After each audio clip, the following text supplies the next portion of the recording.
আর গোলাম কত সময় গেছেন, অল্প সময়ের ভেতরে গোলাম চলে গেছেন।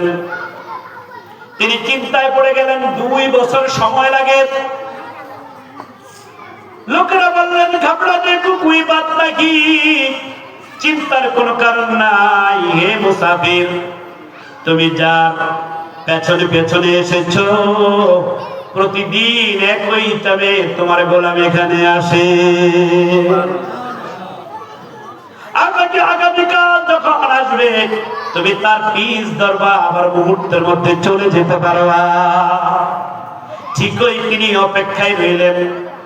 আগামীকাল সন্ধ্যার পরে একই টাইমে তিনি আবার চলে আসলেন।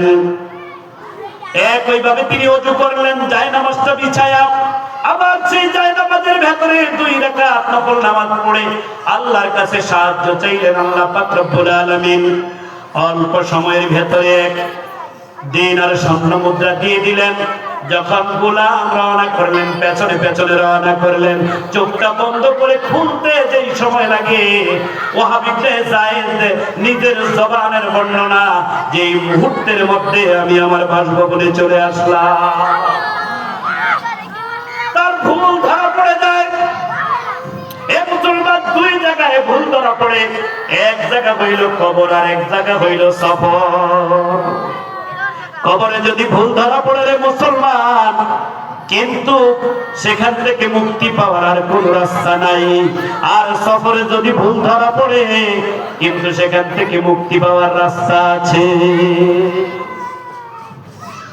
কি আপনাদের কষ্ট হচ্ছে? ওয়াহাব ইবনে যায়েদ রাহমাতুল্লাহ আলাইহি যখন ভুল ধরা পড়ে যায়, এবার বাসগৃহে এসে গোলামের কাছে সারেন্ডার করলেন। গোলাম রে, তুমি তো মানুষ ঠিক আছে, তুমি তো সাধারণ মানুষ না। এ গোলাম, তোমাকে আমি কষ্ট দিয়েছি, তোমার দ্বারা আমি কাজ উঠিয়েছি, তুমি আমাকে মাফ করে দাও। গোলাম বলে, না, কি বলেন আপনাকে? আপনি তো আমার সঙ্গে এমন কোনো কাজ করেন নাই যে কাজের জন্য আপনাকে ক্ষমা করে দিব। এবার ওয়াহাব ইবনে যায়েদ রাহমাতুল্লাহি আলাইহি গোলামকে ডেকে বলে, গোলাম রে, তুমি আমাকে মাফ করে দাও, আর আল্লাহর কাছে দোয়া করো আমার নামটা যেন আল্লাহ তাআলা ওলিদের দফতরে লিখে দেন। আল্লাহ ওয়ালা বুজুর্গ যারা, তাদের সম্পর্ক আল্লাহর সঙ্গে থাকে। ওয়াহাব ইবনে যায়েদ রাহমাতুল্লাহি আলাইহি গোলাম মনিবের জন্য দোয়া করলেন, আল্লাহ আমার মনিব ভুল বুঝতে পেরেছেন, আমার মনিবকে মাফ করে দেন এবং ওলিদের দপ্তরে আমার মনিবের নামটা লিখে দেন।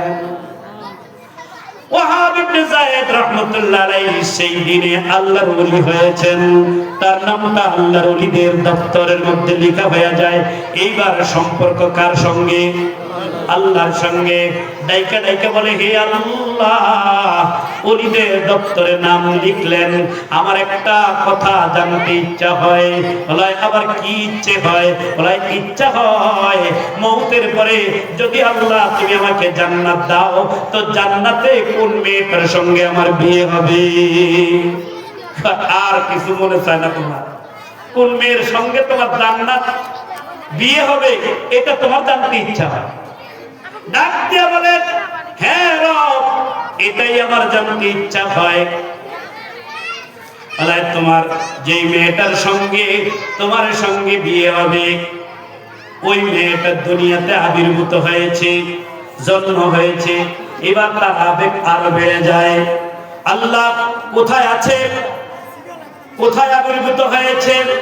আল্লাহ পাক রব্বুল আলামিন জানায়া দিলেন, কুফা নগরীর জঙ্গলের ভেতরে আছে। কোন সুবহানাল্লাহ। আরো আবেগ উতলায়া উঠল। তিনি এক নজর দেখার জন্য সেই দিকে রওনা হলেন। কুফা নগরীর জঙ্গলের পাশে গিয়ে দেখলেন বিশাল জঙ্গলা, উঁচু উঁচু পাহাড়, লোকালিটির কোনো খবর নাই। একজনের সাথে সাক্ষাৎ হয়ে যায়। ওয়াহাব ইবনে যায়েদ জিজ্ঞেস করে যে এখানে কেউ কি বসবাস করে?